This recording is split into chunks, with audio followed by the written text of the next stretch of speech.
Shalom, guys. How's everybody been? How's everybody doing? How's everybody's day? Right. Today we're gonna go into the immortal fruit and the tree of life. Right. So in the book of Second Ezra, chapter 7, verse 13, it reads, "For the entrances of the elder world were wide and sure, and brought immortal fruit." So our forefathers, Abraham, Isaac, and Jacob, by them coming into this world, right, by them keeping the commands of Yahweh, by them following the statutes that the Lord has proclaimed them to do, right, by them keeping these traditions, right, they made sure and they brought immortal fruit because of their loins, because they keep this faith with God Himself. So in the book of not second Esdras, but in the book of Wisdom of Solomon,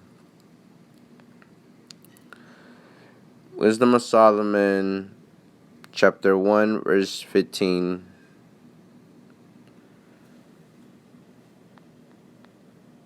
For righteousness is immortal. So right here, our forefathers, these men were righteous. Their accounts is written in the Bible, right, about their heroic faith that they had, and how they praised the Most High, and they gave the 1/10 to God because God put nations under them. God put leaders and kings under them, right? Basically under us, since those are our forefathers. The Lord, He made sure that by we keeping the commands of His, that the kings of the earth, the nations of the earth, will bow down to us and be subject to us, because that's just how it goes, because Israel is above all people. They're the princes and the kings and the priests of the earth, right? But by them keeping righteousness, right, like our forefathers did, right, by us keeping righteousness, we obtain immortality. We get immortality, right? In the book of Wisdom of Solomon, chapter 2, verse 23, Wisdom of Solomon, chapter 2, verse 23. For Elohim created man to be immortal. See? So remember in the book of Genesis, the Lord speaks about how He created man, right? Let's make man in our image, right? But what is the image of God? The image of God is basically everlasting. Immortality, powerful, king. Whatever it is. Whatever the Lord is, that's what it is, right? For Elohim created man to be immortal and made him to be an image of his own eternity. See?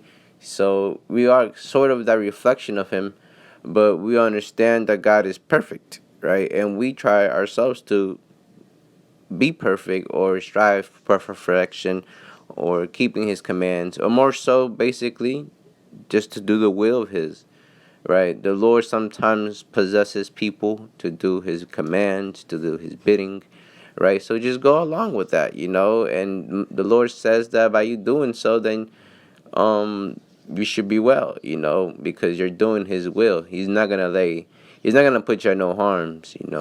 But if you go against His will, then that's when you're kind of, you know, going against the grain in a way. So right here, we're gonna jump down to the book of Second Esdras, chapter 9, verse 31.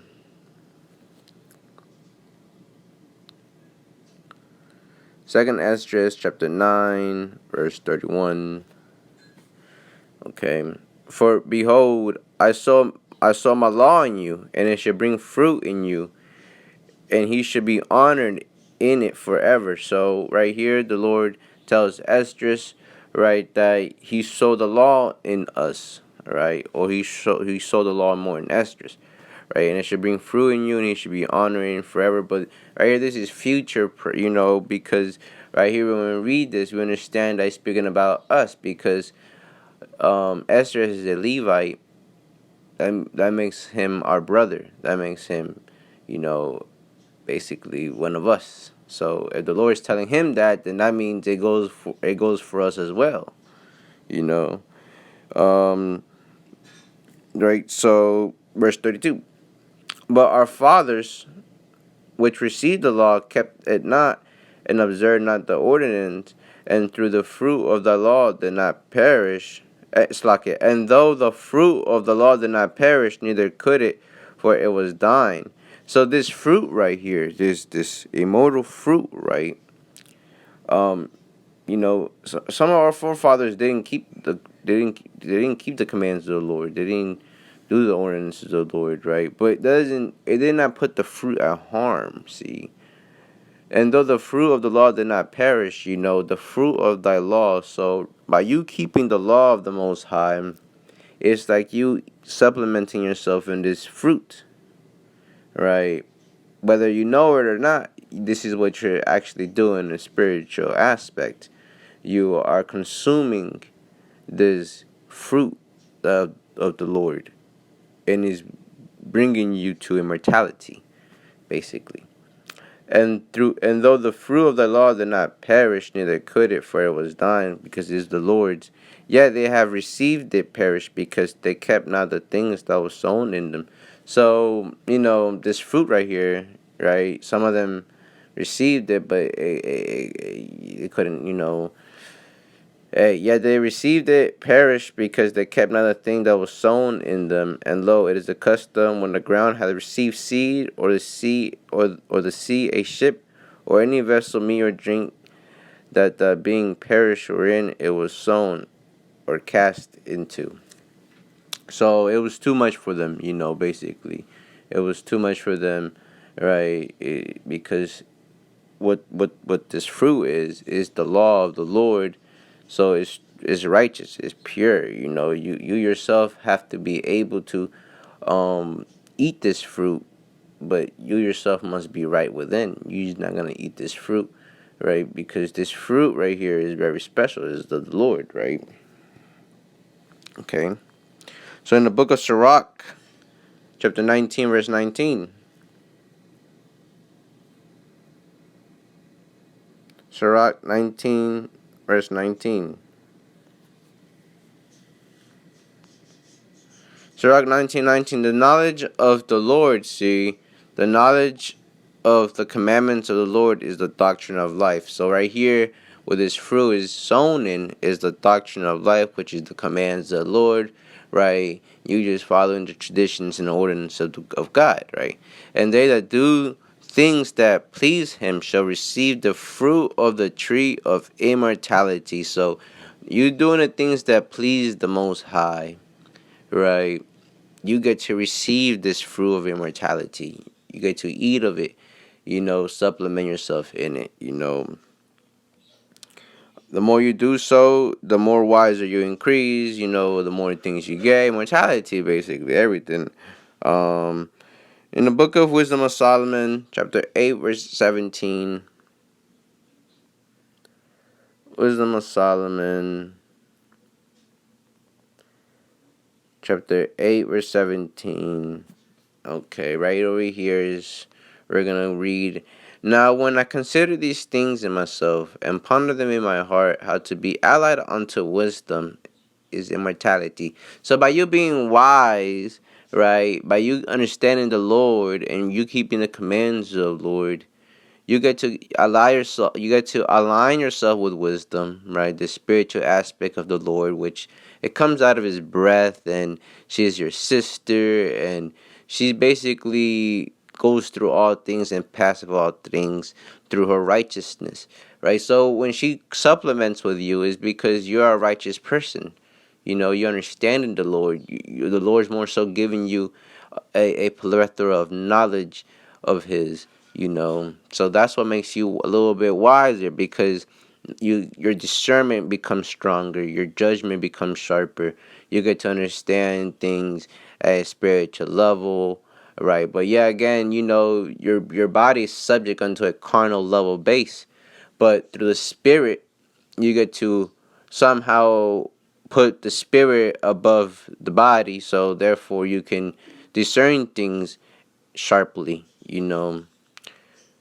So to be allied unto wisdom is immortality. But I'm gonna say this right here.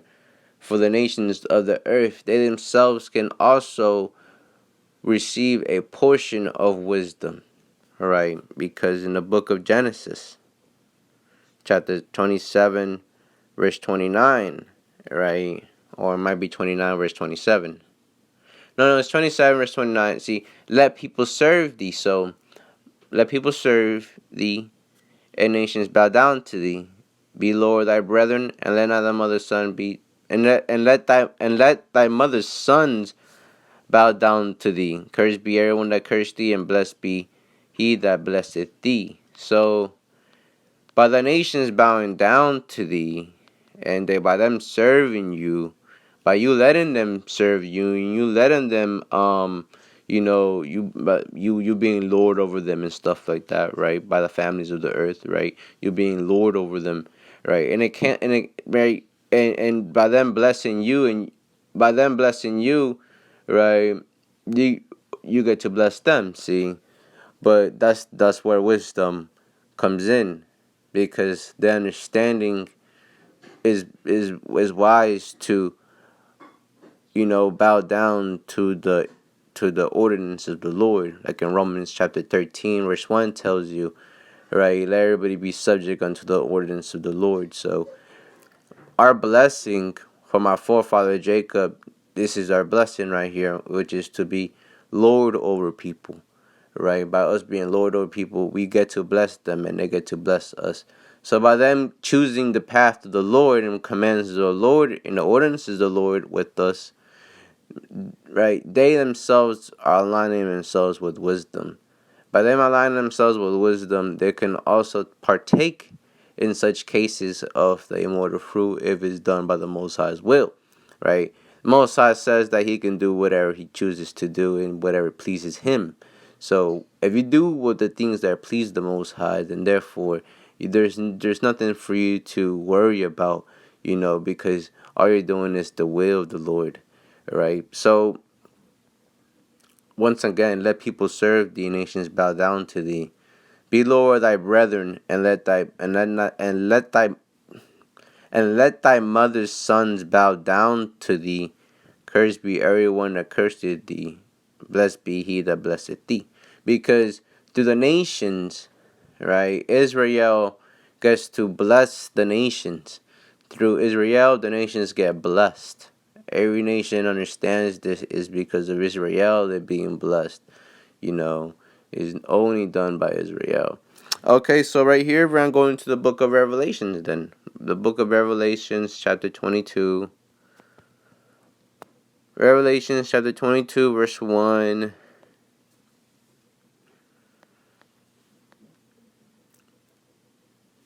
Okay, and he showed me a pure river of water of life, clear as crystal, proceeding out of the throne of Elohim and of the Lamb. And in the midst of the street of it, on either side of the river, was there the tree of life. So right here, this tree of life, but this tree of life contains fruits, This is the fruit that, that it speaks of the immortality. Because the tree of life, is to grant you immortality. So the tree of life, it has 12 manners of fruits in it, you know in the midst of the street of it, and on either side of the river, was there the tree of life, which bare 12 manner of fruits, and yielded her fruit every month. And the leaves of the tree were for the healing of the nations. So the leaves of the tree, right? The leaves of the tree were for the healing of the nations. And they shall be no more cursed, but the throne of Elohim of the Lamb shall be in it. And his servants shall serve him, and they shall see his face, and his name shall be in their forehead. So over here, for the fruits then, we got to figure out that maybe the fruit is only for Israel, because the leaves are for the nations, for them to heal themselves, but not the fruit itself. So that goes to show you that Israel is so special unto the Lord. See, Israel, the Lord only tells us that this immortal fruit is only to us, right? By the tree of the life, and the leaves are meant for the nations. But they get healing though, so it's almost the same thing. It's almost exactly the same thing. So bless the Most High, all the people of the earth. Bless God. And might as well just keep on living life and fulfilling the roles of the Most High, to the best of your abilities, as always, and for you to understand God and praise God for the things that He has given you, and also to have faith and not be fearful. There's nothing to be scared of. All you're doing, all we have to do is put these nations under subjection, let them know that we are lords over them, let them know that they bow down to us, they serve us, and that they're going into captivity, right? And don't disobey me. Like for an instance, in the book of First Timothy, chapter 6, verse 1, it tells you that let servants, bow down to their masters. The Lord tells you right here, like, let these people serve you. So, it lets them know who's the servant. So, and plus the ordinance of the Lord. Jacob's blessing. So we get to be rulers over these people. So, but everything has to be done in order, and orders in the commands of the Lord. So make sure that you're doing His commands, because we're gonna jump down to verse 19 right here. Okay, we're going to jump down to Revelations chapter 22, verse 19. And if any man shall take away from the words of the book of this prophecy, hold on. Let's see. Let's see.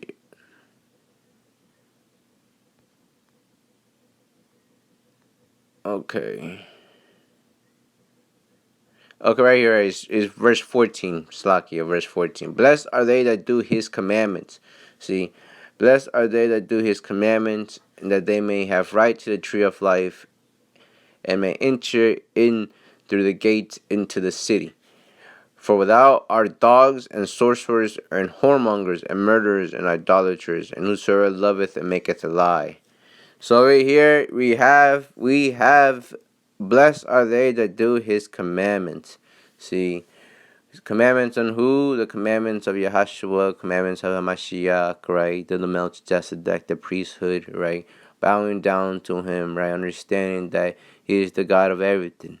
The Lord placed Him as a priest. The Lord placed Him as a man. The Lord placed Him as a God, right? This is our God. This is our Prince. He's the King of kings, the Lord of all the heavens and the earth. There is no God beside Him. There's only one, Him, and the Father's in Him. So praise the Most High. Blessed are they that do His commandments, that they may have right